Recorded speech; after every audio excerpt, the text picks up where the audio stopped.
मैं आपको एक कहानी सुनाता हूं, ध्यान से सुनिए। यह कहानी है उस समय की जब दिल्ली में औरंगजेब बैठा करता था।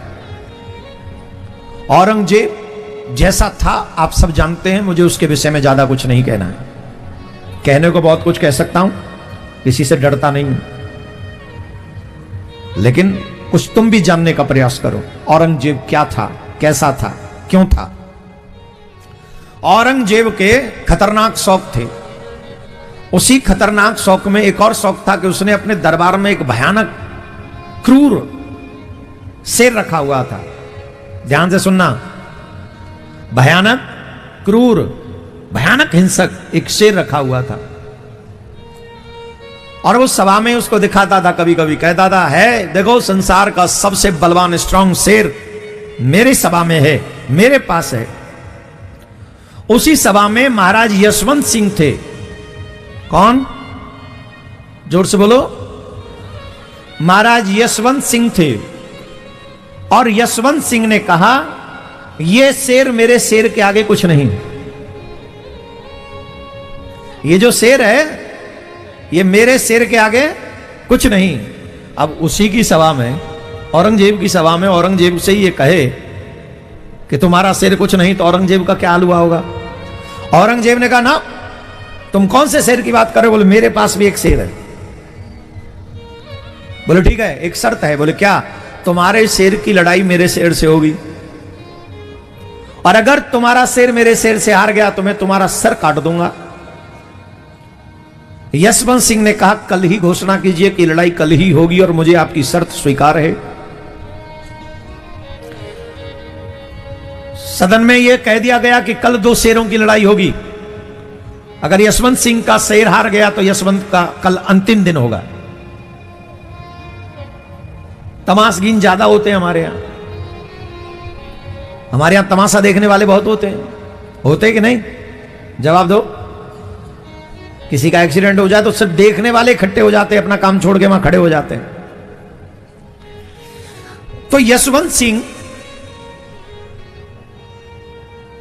दूसरे दिन सभा में पहुंचा। दोनों शेरों की लड़ाई होगी। एक बहुत बड़ा सा मैदान बना दिया गया और उस मैदान में वो औरंगजेब का शेर छोड़ दिया गया। छोड़ दी। और यशवंत सिंह से कहा, बताओ तुम्हारा शेर कहां है, बुलाओ अपने शेर को और मेरे शेर से युद्ध करे। यशवंत ने कहा, चिंता मत करिए, मेरा शेर मेरे ही साथ है। तो यशवंत सिंह ने अपने पुत्र पृथ्वी सिंह को, जो कि 12 वर्ष का था, कितना? सभी सनातनियों को दोनों कान साफ करके कहानी सुननी चाहिए। सिर्फ अपने बच्चों को मोबाइल में व्यस्त रखने वालों, मोबाइल पे गेम खिलाने वालों, जुआ खिलाने वालों, जुआरी बनाने वालों, दोनों कानों में थोड़ा उंगली डालो और इस कथा को बार बार सुनो। यशवंत सिंह ने 12 वर्षीय अपने पुत्र पृथ्वी सिंह से कहा, उठ शेर, खड़ा हो और जाके उस शेर से युद्ध कर। और याद रख, अगर इस शेर से तू हार गया तो तेरे बाप की मृत्यु निश्चित है। 12 वर्षीय उस पृथ्वी सिंह ने कहा, पिताजी मरेगा तो यही, हारेगा तो यही। आपका शेर न हारेगा न अपने बाप का सर झुकने देगा। और 12 वर्षीय वो बच्चा सिंह के सामने जा कूदा। 12 वर्ष का वो पृथ्वी सिंह के सामने कूद गया। सब लोग आश्चर्य में पड़ गए कि एक बच्चा लड़ेगा सिंह से। लेकिन न तो यशवंत सिंह की आंखों में कोई शंका और समाज वो कोई कष्ट था, और ना ही पृथ्वी सिंह के। 12 वर्षीय पृथ्वी सिंह ने जैसे ही सिंह के सामने पहुंचा, सिंह ने देखा पृथ्वी सिंह को और पृथ्वी सिंह ने देखा उस सिंह को, और उन आंखों में वो तेज, वो बल, वो ज्योति थी कि सिंह पीछे हट गया। और जैसे ही पीछे हटा, सैनिकों ने भाला मार मार के उसको उस पिंजरे में डाला। और जैसे ही सिंह डर की वजह से उस बालक पर आक्रमण करने लगा, बालक ने तलवार निकाली और पीछे से आवाज आई, पुत्र क्या कर रहे हो? यह धर्म नहीं। उस सिंह के हाथ में तलवार नहीं है, और जिसके हाथ में तलवार नहीं है, तुम बिना तलवार वाले से तलवार लेके लड़ोगे तो यह अधर्म है, धर्म नहीं। सब लोग सोच रहे थे ये पागल हो गया, अपने बेटे को मरवाने लाया है। पिता की बात मानी, जो आज्ञा पिताजी। पृथ्वी सिंह ने फेंक दी तलवार अपनी, फेंका साइड में। ऐसी लड़ाई लड़ी, ऐसी लड़ाई लड़ी, ऐसी लड़ाई लड़ी, सिंह को 12 वर्षीय पृथ्वी सिंह ने चीर दिया, 2 टुकड़े कर दिए उसके, टांग पे टांग रख के चीर दिया उसे, अब फेंक के मारा औरंगजेब के सामने। ये ले तेरा सिर चिरा पड़ा। पृथ्वी सिंह का पिता सीना चौड़ा करके औरंगजेब से कहता है, यह है असली शेर, और शेर पिंजड़ों में नहीं रहा करते, शेर पिंजड़ों में नहीं रहा करते। पर जानते हो औरंगजेब ने क्या किया? जानते हो?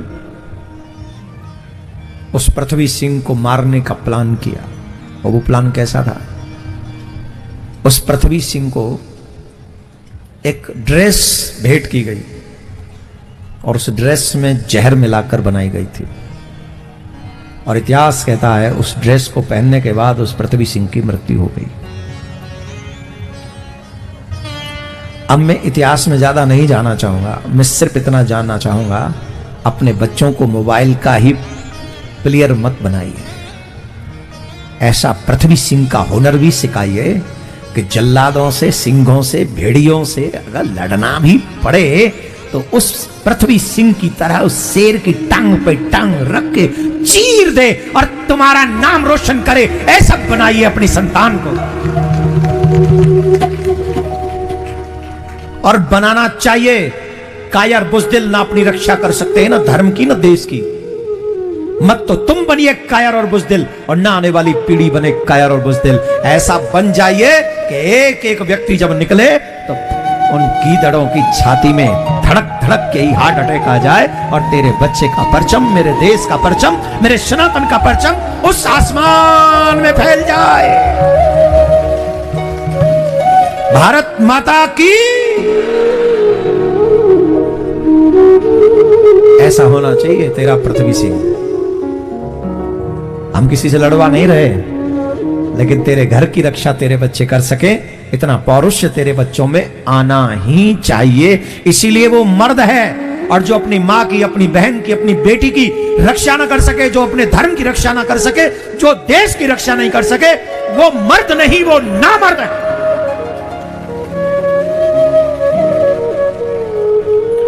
और हर मां चाहती है कि उसकी कोख से मर्द पैदा हो, ना मर्द पैदा ना हो। हाँ या ना, ये माताएं जवाब देंगी। क्या चाहती हो? मर्द पैदा हो कि ना मर्द? जोर से बोलो। तो उसके लिए हुनर तुम्हें ही सिखाना पड़ेगा। एक हाथ में शस्त्र और एक हाथ में शास्त्र, एक हाथ में गीता, एक हाथ में कंप्यूटर। बनने दो अपने बच्चों को इंजीनियर, बनने दो अपने बच्चों को डॉक्टर, बनने दो अपने बच्चों को IAS IPS, लेकिन हर स्थिति में धर्म की रक्षा करने वाला हो तेरा बेटा। तभी समझना तुम्हारी कोख धन्य है, पवित्र है, और जग को यश प्राप्त कराने वाली है तुम्हारी कोख। राधे राधे बोलना पड़ेगा, जोर से बोलना पड़ेगा।